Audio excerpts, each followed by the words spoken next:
মধ্যপ্রাচ্য জুড়ে অস্থিরতা, এরই মধ্যে হরমুজ প্রণালী দিয়ে জাহাজ চলাচল স্থগিত রয়েছে। এসব কারণে বিশ্বব্যাপী তেলের দাম বেড়ে গেছে।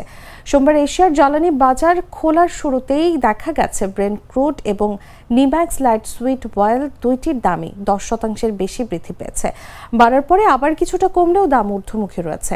ব্রেন্ট ক্রুড অয়েলের দাম ব্যারেল প্রতি প্রায় $79.30 দাঁড়িয়েছে, যা প্রায় 9% বেশি। অন্যদিকে নিমেক্স লাইট সুইট অয়েলের দাম প্রায় $72.70, যা প্রায় 8.5% বেড়েছে।